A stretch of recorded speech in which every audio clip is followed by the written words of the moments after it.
my name is Michelle and I'm excited to share butter making with you because fresh homemade butter is delicious and it's actually very easy to make. So butter is made from cream, and today during this demonstration you'll see how we turn that cream into a solid. During the 1920s, it was not unusual for families to have a household cow that they would use for milking. People with cows or other milk-producing animals could make milk or buttermilk from the cream that came from those animals.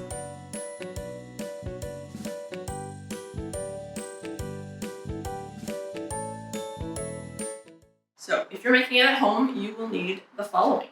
First thing, very important, is whipping cream. We have some here already in the jar. And of course, a jar, you can use different sizes. And of course, you want to make sure you put your lid on very, very tight. And if you happen to have a butter churn, then you could use that as well. A little bit later on in the process, we'll need a mixing bowl, a wooden spoon, and some cold water. So this right here, this is called a butter churn.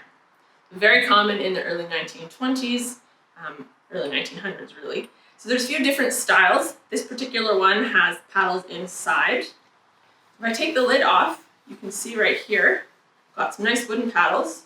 So I've put the whipping cream in here already.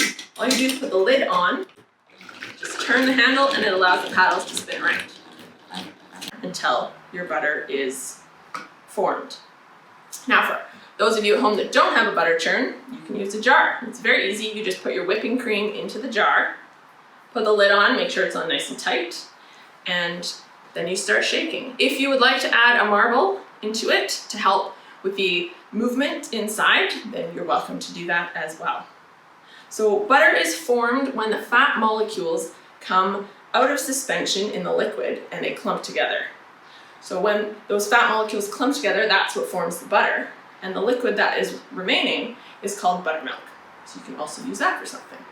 So I've got my whipping cream in here. I've put a marble in here. So we're ready to start going. So if I keep shaking this jar for about 20 minutes, then we should have butter.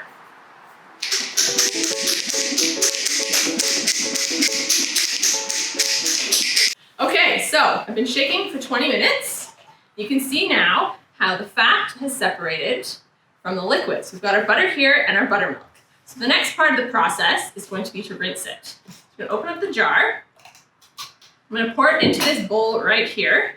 So you can see there goes the buttermilk. And there we go. We've got the butter out as well.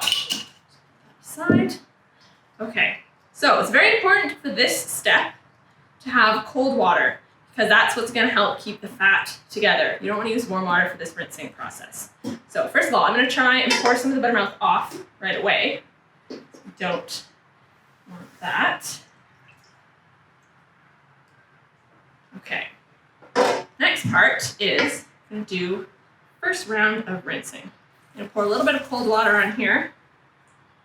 You can do this as well, just under the tap in the kitchen sink. Just put the tap on cold and run the water over top. And then with your wooden spoon, you want to press into the butter here because you're trying to squish out all the buttermilk that might be left in there in little pockets.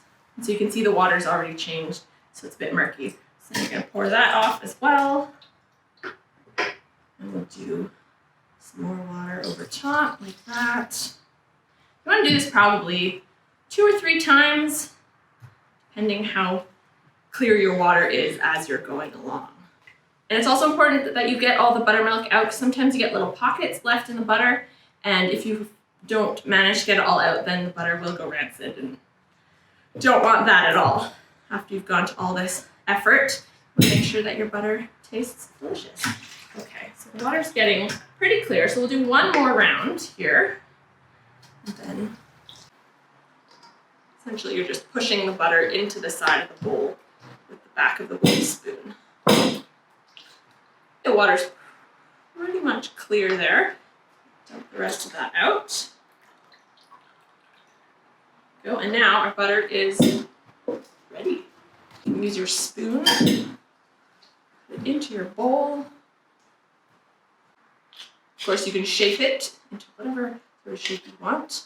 In the early 1900s, That thing's called butter molds, which sometimes are rectangular, sometimes are square, or different shapes. And that way you could form your butter into a nice shape, into a nice butter pat. So, you'll notice it's a nice color.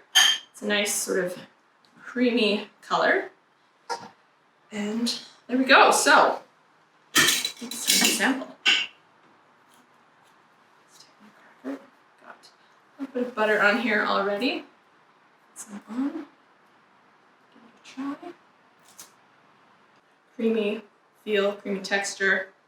Very good. So there you go. Also good on fresh bread as well. All right. So there you go. That's how you make butter. Thank you for joining us at Burnaby Village Museum.